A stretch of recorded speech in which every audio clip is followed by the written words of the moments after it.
Private Thomas Rayner didn't see the bayonet coming, he felt it.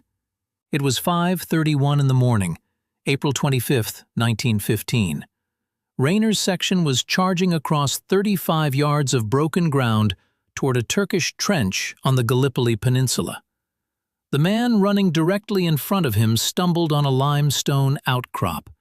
His rifle swung back. The 17-inch blade fixed to the end of it opened a wound in Rayner's left thigh before either of them understood what had happened. The weapon that cut him wasn't Turkish, it was British, issued to every man in his company 2 weeks earlier. Standard kit. No one had asked whether it fit the ground they'd be running over. Rayner survived. Most of his section didn't. And here's the part that nobody officially explained. He wasn't alone. The medical reports filed at the Australian General Hospital in Egypt that year flagged a pattern: penetrating bayonet wounds that couldn't be attributed to the enemy. The inquiry that followed closed after 7 months. The key section of its findings has never been released. That's where this story starts. To understand what happened to Rayner, and to the hundreds of men whose wounds were recorded and then quietly filed away, you need to answer 3 questions. First, what was the pattern 1907 bayonet actually built to do, and what did it assume about the world?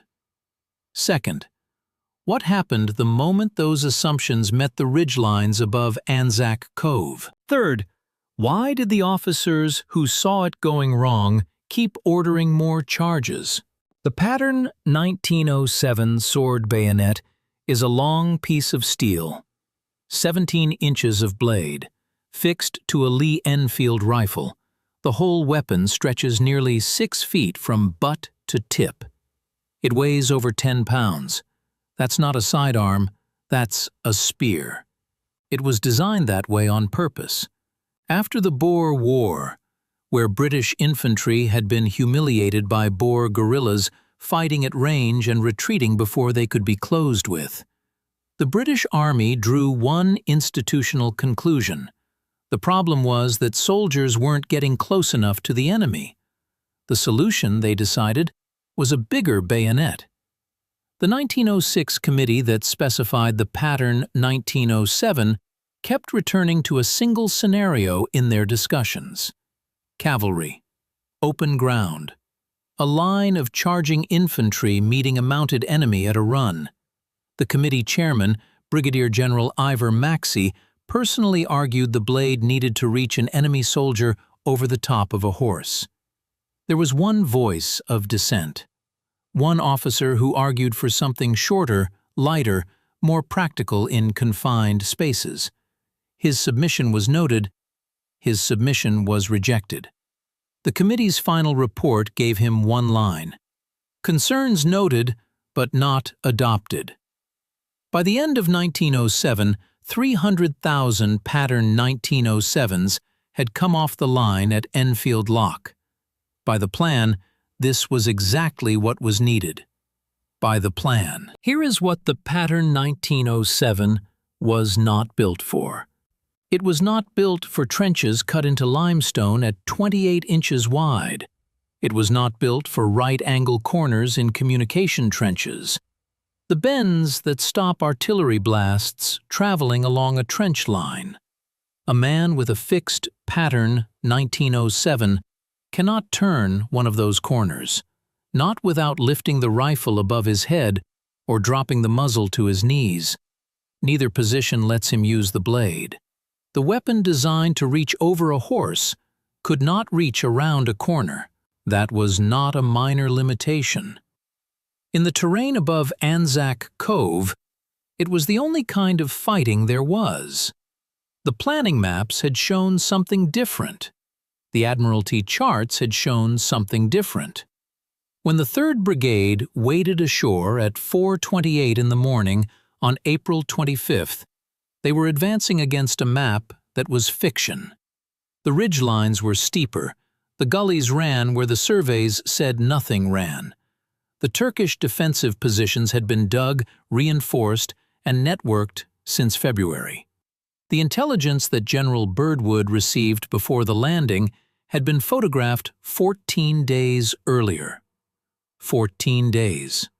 In 14 days, the Turks had done a great deal of work. By 5:30 that morning, the reality was visible at company level. Captain Prideaux of the 11th Battalion pushed his men 400 yards inland and ordered a charge across open ground to the 1st Turkish position. 11 men reached the trench. 4 of them had been wounded during the run, not by the enemy, but by their own equipment.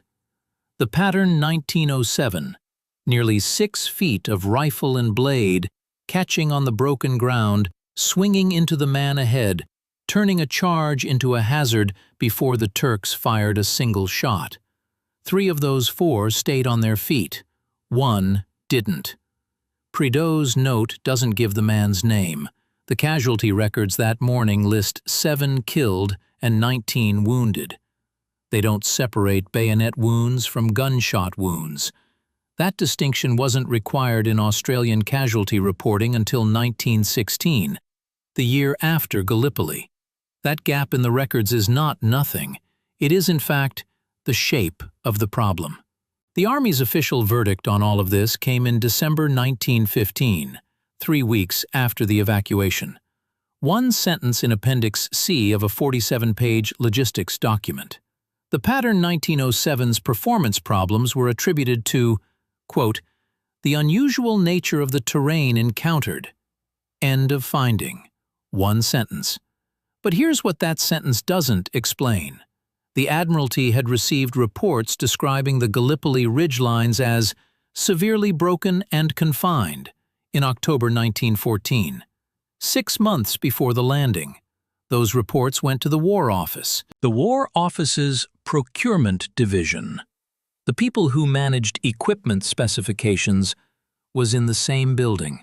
The question of whether anyone had ever held the pattern 1907 against those terrain reports and asked, "Does this still make sense?"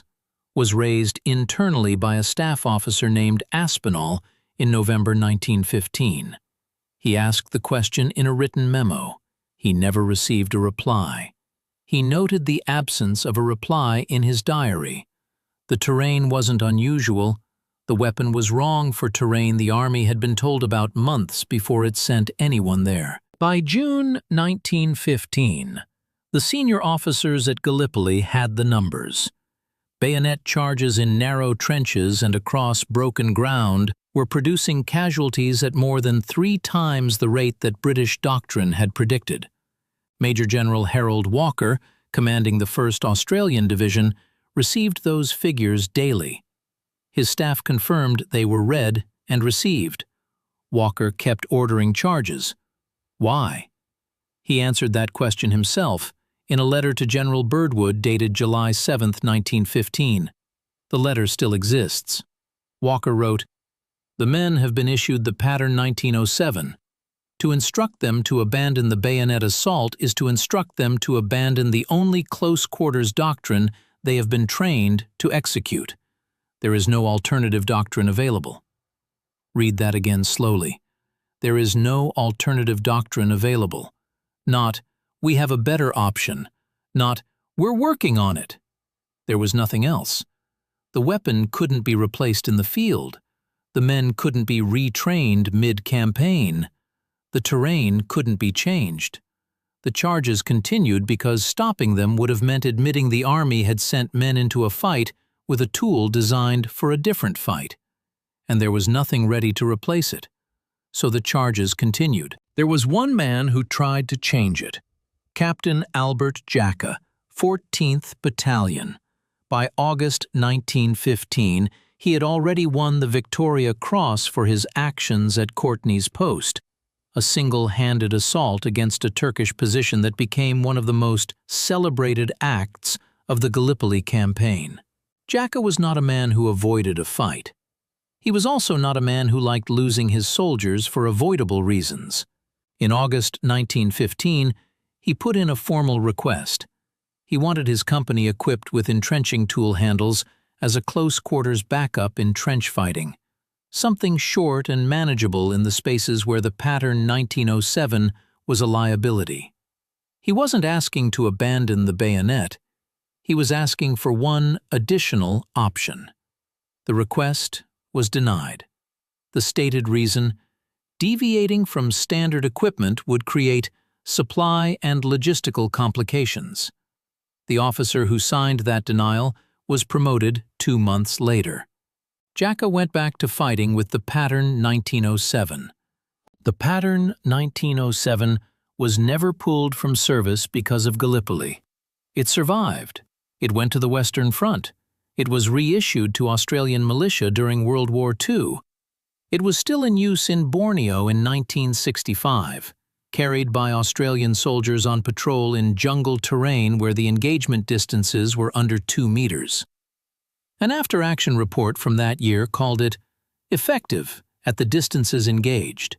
Effective at the distances engaged. The bayonet, designed to reach over a horse, was still in service 60 years later, in jungle, in terrain that would have made the 1906 committee blink, because no one ever went back and changed what the weapon was supposed to be. It wasn't retired from Australian service until 1988. 81 years after the committee that built it decided a shorter blade wasn't worth the trouble. And when the British Army revisited the bayonet specification in 1957, they made the same trade-off again. A new program, a new blade. The evaluation notes from the School of Infantry explicitly state that performance in confined or urban terrain was not evaluated as part of this trial. The program was cancelled for cost reasons, not for the right ones. 7 years later, the next bayonet carried the same blind spot into service. The same question: what terrain will the soldiers actually fight in? Remained outside the specification document.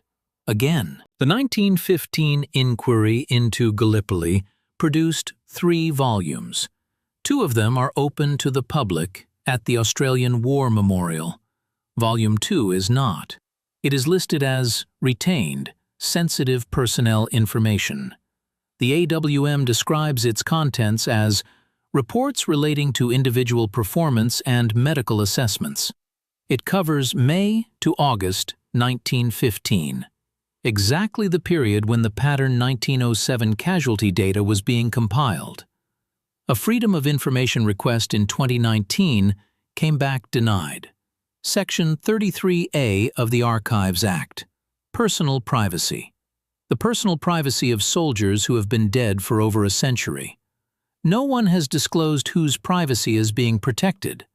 No one has explained why a medical assessment from 1915 requires protection in 2025. The file sits in the collection, listed, catalogued, and closed. One document, 110 years, still sealed. The pattern 1907 was in service for 81 years. It was never redesigned. The inquiry that examined what it did to Australian soldiers at Gallipoli ran for 7 months and produced findings that fit in a single sentence. Volume 2 of that inquiry is still sealed. If it is ever released, it will either confirm what the casualty records already point to, or it will change what we know about when the Army understood what was happening and chose to keep sending men forward anyway. Until then, the file stays closed. The reason is privacy. The privacy of men who died carrying a weapon designed for a war that bore no resemblance to the one they were actually in. If you think that deserves more than one sentence in Appendix C, subscribe. There's a lot more of this to dig through.